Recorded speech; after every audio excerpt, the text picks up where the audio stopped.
Hi my friends, in this video what I want to discuss is buying an apartment or buying something with a land or a townhouse.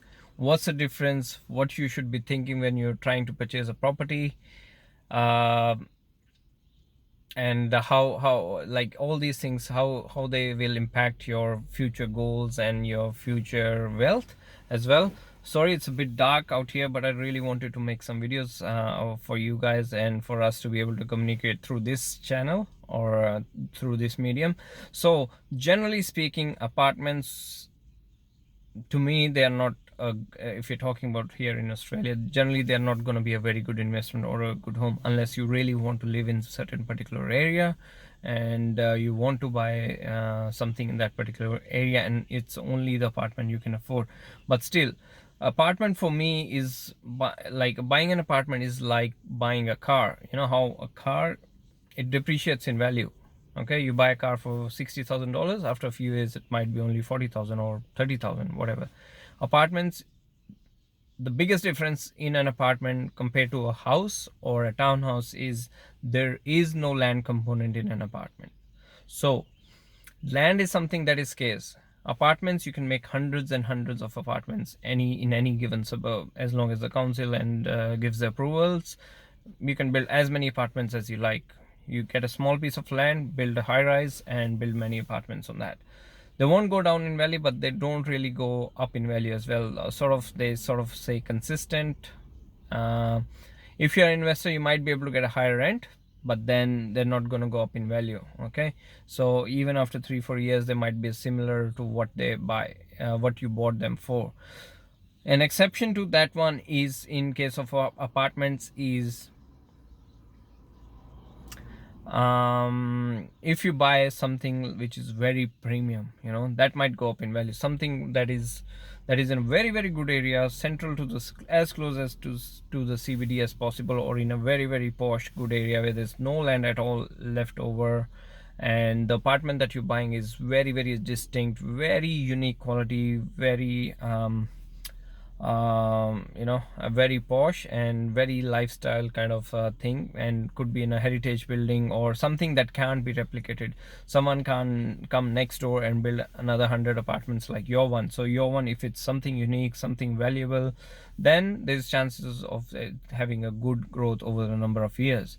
But generally speaking, most of the townhouse, like 90% of townhouse, are like just boxes for put on one top of the other. So the appeal value or the uniqueness on them is not as good in as compared to something with a house and land, or something like a house which got some land attached to it.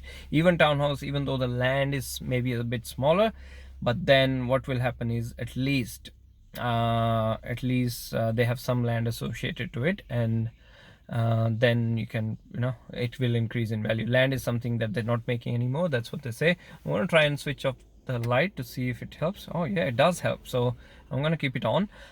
So I was saying, even townhouses have some land associated to it, so you want to buy something which has some sort of land, even if it's a small sort of land, that will go up in value. Okay, as an investor or as a home buyer, you need a house because you want to live somewhere. As an investor, you need a house. You just can't keep buying land, you know, unless you got a lot of money.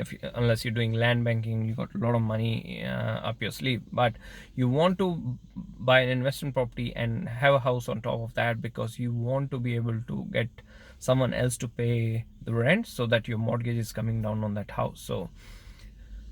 So generally speaking, land will go up in value over a number of years. Of course, the construction, it doesn't go up in value, but you really need it to, so that you're able to sustain your mortgage on that particular property. Okay, so now if you want to compare the both, generally 95% or 90% of times you would want to go for a house. If that doesn't work out, then of course a townhouse is a better choice than just going for an apartment. Okay, even if you might have to spend a little bit more, in the long run it will work out better. Of course, there's lifestyle things and other things that you might like, and you know, no matter how much money you make, you just don't want to sacrifice. Of course those things are there. I guide my investors to stay away from all those kind of emotional decisions, but people are people, they have to do what they have to do. But my advice would be to buy something with the land, even if it's a small component of a land but has some land attached to it, and that way you will have a much better appreciation in value of your property. And also location is always important. Of course, location of land is important. I'm not saying you go in a in a country area and you buy a big block of land and there's no people living in there. That's not what I meant.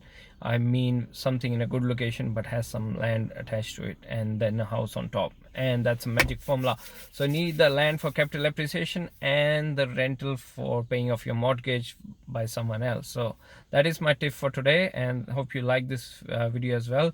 If any questions, always give me a call, 0433 213 993. I'm here to help you out. I want to help you. Give me a chance and we'll talk and sit down on a coffee, and then I want to do something good for you. So until next time, be happy, think wisely, and help each others. Okay, thank you.